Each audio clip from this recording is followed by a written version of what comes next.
Hello, folks! Today, PolyChampions brings you a guide to the Hoodrick tribe. We'll go through the basics, including openings for different sized maps. Then we'll show some intermediate and advanced tips, everything from firing squads to pushing catapults to optimizing market spots. Okay, let's learn how to play Hoodrick. Let's start with the basics. Hoodrick starts with archery and one archer, and Midjiwan, the creator of Polytopia, loves this tribe. For me, it's like I've always been a fan of Hoodrick because it's just I like the way the trees look, and it's like the whole like role play of being this kind of archer guy hiding in these woods. I really enjoy it. So how to start out? Where you send your first archer depends on map size. For tiny maps, you often want to send your warrior towards the middle of the map and the archer to support from the side. Chris, a 3-time bullet champion, explains.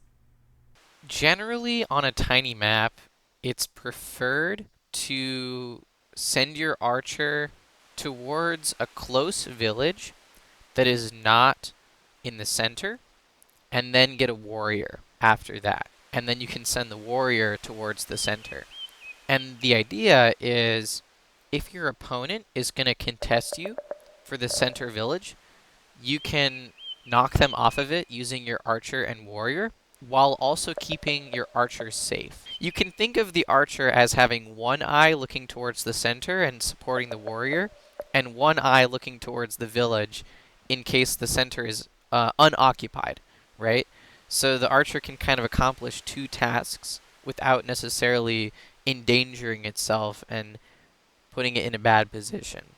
A common mistake I see, especially on tiny maps, is players sending their archers towards the center, because if your opponent has any units in range of the archer, right, it's a very nice trade where they hit the archer, and archers don't have great defense, so they don't hit back very hard, and it can really mess up your early game if you lose your archer. This is less true on larger maps, though. An archer is not going to be in danger of dying to any early units on a map that's like 256 tiles or 324, right? It's not like your opponent is spawning right next to you. On larger maps, it's okay to send your archer towards the center because you probably won't bump into an opponent in those early turns. Exactly. Looking at the tech tree, the clear choice for Hoodrick is to start with hunting. You always get 2 animals in the capital. Wait until turn 3 when you have 9 stars saved up to get hunting and 2 animals for that city upgrade. Almost always you want a workshop in your capital and an explorer in your second city. Your choice about which to get first depends on map size, number of opponents in the game, and if you manage to move a unit onto a village by turn 3. To learn when and where to get explorers, watch our Explorer versus Workshop guide. A link is in the description. Usually, your second tech as Hoodrick is forestry. While lumber huts cost 3 stars, the sheer number of forests in Hoodrick terrain makes it a tech you need to grow your cities and get giants later. As far as tactics, if at all possible, hit with the archer's ranged attack first, then kill with another unit like a rider or a warrior. Attacking from a distance keeps your units healthy and avoids retaliation. Remember, the archery tech gives a defense bonus to any unit on a forest tile, so keep your units on forests when you can. And now, a word from our sponsor. Scared of confrontation? Poor defense? Need a little space? When danger approaches, you don't want to be caught in the fray. You need distance, control, precision. You need archery. Now you're an archer, the top dog of the game. Start fights you don't have to finish. You're too far away. They can't touch you. In a world where opponents come in fast and hard, stay at a safe distance and steady your aim. Are your enemies still too close? Do you really want that extra range and power? Looks like you need a whole catapult to operate. Do even more damage from even further away. Keep your distance. Stay strong. Go with archery. Okay, let's go beyond the basics. Hoodrick is all about planning ahead. Chopping is a great tool to get some quick cash or to clear out an optimal sawmill spot, but you need to do the math. Get it? Do the math? Anyways, figure out in advance which forest you need and which can go. If you need a forest to upgrade a city, keep it. If a forest won't help you grow your city, even with a sawmill, feel free to chop it.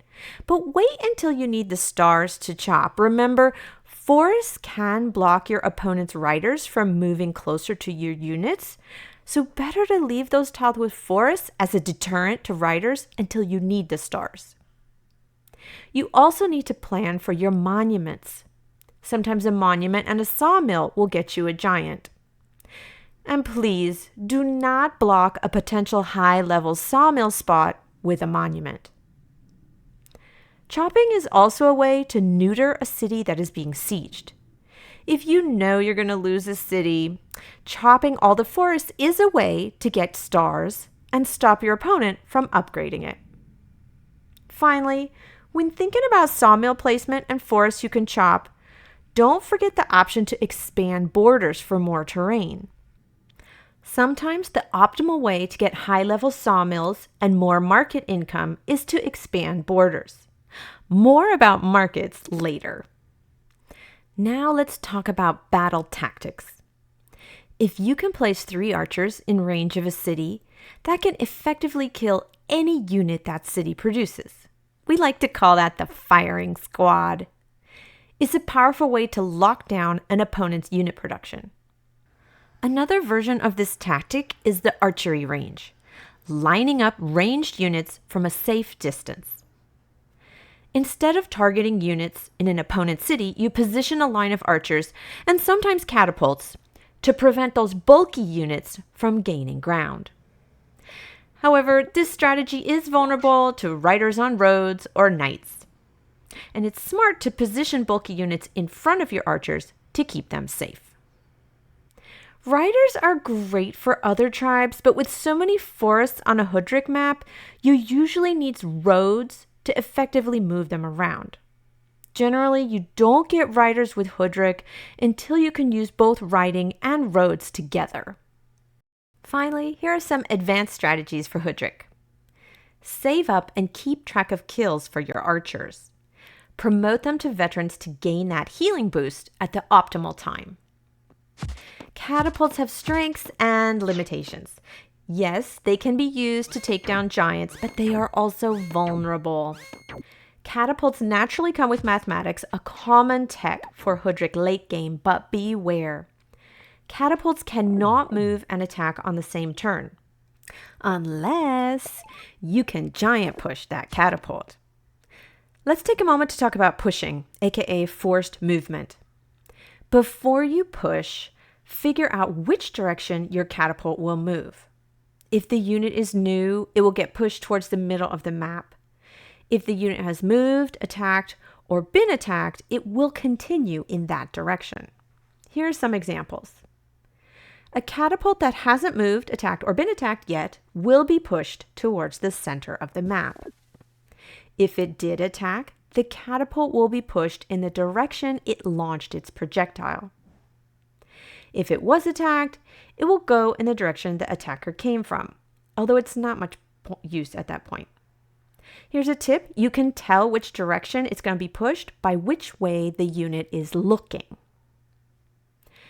If there's another unit blocking the push path, the catapult will try to move counterclockwise. If there's another unit or terrain blocking the push path, the catapult will try to move counterclockwise. If that counterclockwise path is blocked, then it will try clockwise, then counterclockwise, and so on until it finds an open tile to move to. If there's no open tile, then it goes poof and disappears, or what we call in PolyChampions a Houdini, but that's in another video. Finally, let's talk about markets, which are a key part of every Hoodrick late game strategy.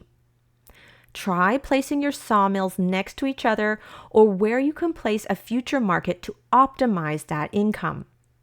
This is where planning in advance really pays off. Remember, markets can earn up to a max of 8 stars from adjacent sawmills or other Tier 3 production buildings. Okay, that's our Hoodrick guide.